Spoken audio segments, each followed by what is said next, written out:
Okay, so now we're on to the individual interview stage of the project.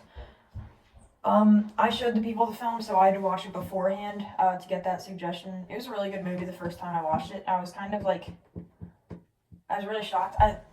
I liked the way the other people I was watching it with reacted to the stuff because it was like, I mean, they liked the movie. I'm gonna let them talk for themselves, but yeah, it was a good movie.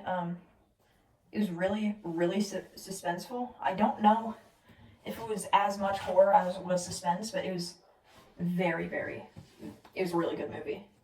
And it had a pretty good cast of characters for being like a low budget movie.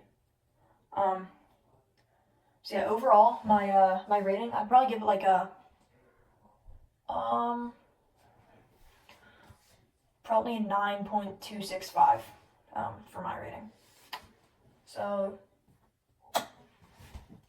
Okay, so this is my interview. I really liked the movie. I thought it was a really good movie, and I actually really liked how they established Norris, I think that's his name, and Mike Milch as like the protagonist and antagonist, and like you knew that they were gonna meet at the end. You knew that they were both gonna survive, but you didn't really know who was gonna win. You know, because they put much more emphasis on Mike and Norris than really anyone else. And I also really think how the fact that Leandra, what's her name, married the British dude, I think that was pretty odd, you know. And then what else was there? I thought the plot twist at the end where, you know, like the dude that got killed at the very end, like the weird scarring on his face, wasn't actually the mastermind behind it. And there were hundreds upon hundreds of like experiments going on at the exact same time, and there was like the whole pan out camera thing. That was pretty cool. And then, yeah, that's really about it. That's all I have. Boy.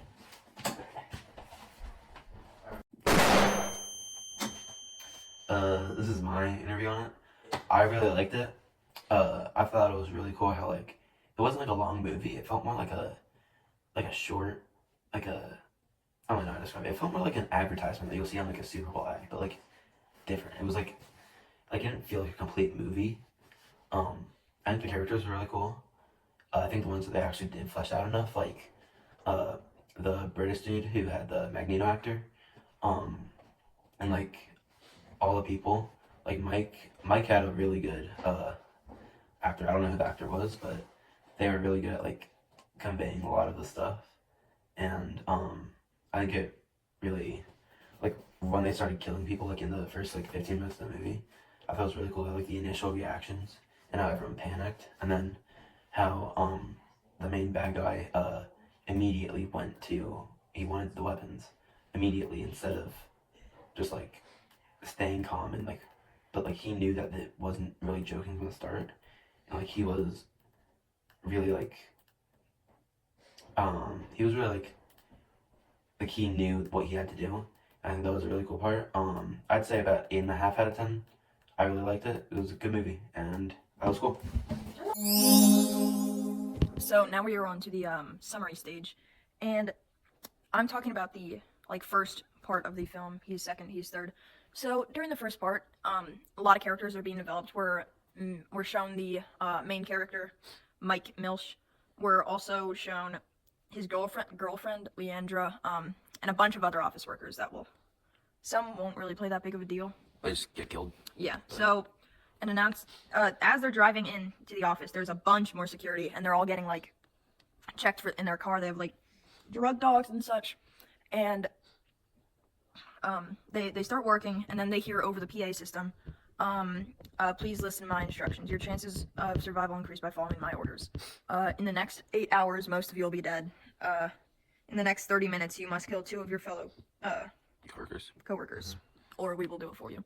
And everyone's kind of like thrust into a panic. They don't know what to do. And Everything's locked down. They can't leave. They lock down the entire office building, and it's very panic induced. And that's how the first kill happens. And the people like overwatching the system or like following through with this stuff make 2 of the people die by they have like chips in their head. So the company had like chip tags to make sure that their coworkers didn't get kidnapped. It was just to blow their And heads off. It was, yeah. And they have cameras everywhere in the office building, so they know exactly what is happening everywhere. And the second quota was after the first 2 people died, like after a little bit, after all the panic, when they realized this is real, like people died. They say 30 people have to die before, like in the next 2 hours, or else 60 people will die. There's a total of 80 people in the office. Well, 78 at that time because the first 2 people. But and so everyone like knows that like they're not messing around and that people are going to die. So now some people, the main antagonist wants to unlock the gun vault and for protection, even though the only way to protect people from each other is having no weapons. But he just wants his own survival, so he wants the guns so he could kill people and protect him surviving. And eventually, he rounds up a bunch of people with other supporters of just doing whatever they tell them to, and they organize them into like, oh, you're over 60 years old, or you have kids under the age of 18. And so then he starts shooting, but then the lights go off, and so it just comes an all-out free-for-all, and everyone's running around. People are getting like stabbed left and right, like chopped up by meat cleavers, and that's how the third act happens. So the second quota is not met because Leandra didn't kill, I think, Terry, the British dude. Yeah. So eventually it just kind of devolves into a free-for-all, and whoever has the most kills at the very end gets to escape. The boss dude, Norris, has the most kills, but, you know, there's a lot of killing, there's a lot of death. But eventually, you know, Mike Milch does win, and, you know, he gets out, and it's revealed that, you know, there's this dude behind all this, he's been doing all this, he brought the security there, but it's revealed that Mike Milch actually planted a bomb in each of them because... The chips. He collected chips. They're trying to blow up one of the doors with the explosive chips that they collected out of people who were shot. Mm-hmm. And so then he killed all the experiment people. And he steps out of the hangar they were operating in. And then there's a just camera. for the camera and to then just a pan pan out. out. And then revealed... Like a security grid of hundreds thousands of of other. experiments just like that. And that's the end of the movie. So, characterization. There are some pretty good, like, similarities between the two. With, Emmett in A Quiet Place Part 2, at the very beginning, he was kind of He's like ruthless. he's very selfish. He was very Yeah. selfish. And like kind of shy. Not like shy, but And scared of the people. closest character we have to that in the Belko experiment is the main antagonist, Norris, who, once the announcement that they will start killing people is shown, he immediately takes charge and starts carrying out what he needs to do, he putting wanted- himself first. he wants like just to like like Emmett. he really like at the very beginning he wanted the best for everyone. Like he wanted to minimize the total casualties, but then once he knew that like only one person was surviving, he wanted that to be him, and he didn't stop at any cost. He started I think going haywire. once he realized that there was no way out, and that I think after the 30 people quota hadn't been met, I think he just started going all for himself. But with Emmett, That's the only way once he he knew that there was only one way out, he knew that he could help. He could help, and he had to be the one who had to, I guess, suffer. Like he had to be making sacrifices. Yeah, and though they were very, very drastic differences in the two movies with like plot wise, I feel like there are still some similarities. yeah, there's still similarities in character. I feel like It's how different people Not- react to different stuff. Leandra is kind of like Reagan.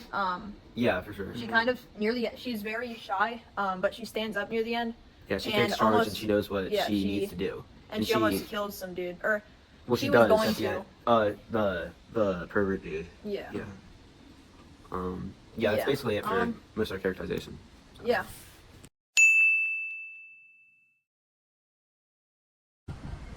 This is suspense. So, in the movie, it was heavily, one of its main themes was suspense, and you could really see, because there were some visible parallels between A Quiet Place and the Belko experiment. So there are a bunch of scenes, like in every suspense movie, where somebody's like right around the corner, and the other person You know is hiding. something is going to happen, and you're just waiting for it to happen. Exactly. Like in the Belko experiment, you know that people are going to start freaking out and killing each other, but you don't know when that happens.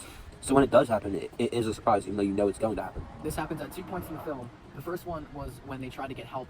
I don't think it was when they tried to get help. It was when they tried to get help, but it was the first time they tried to get help. That was the first time someone And, dies. Yeah, they were But screaming. different and, time in the pipes area. It's very in the pipe scene. It's very loud and very like Industrial. It's like an echo chamber. panic induced, Yeah. and this dude's having a panic attack. He's because freaking out. He hears that And people are dying. He and hits his he best just friend in snaps the and head he with a just- wrench, and yeah. it just dents him, and he dies. And the entire leading up to it was just like really hectic and very like panic induced. Everything was And very, you everyone was couldn't very really- frantic. Yeah, and like even in one of these scenes where the antagonist starts killing off people, it's very very suspenseful. Like he tells people over the age of 60 to line up. And and he says people with families of under 18, you go to one side where he's not going to shoot, you're going to try not to shoot as many of them. And it's just like it's going to happen, and then the lights cut off, and it's just like A total free-for-all. relief. It's a Yeah. free-for-all for everyone. Then it's total chaos because now everyone's one man for themselves and they're running in all directions. Oh my And that's basically what it's god. like.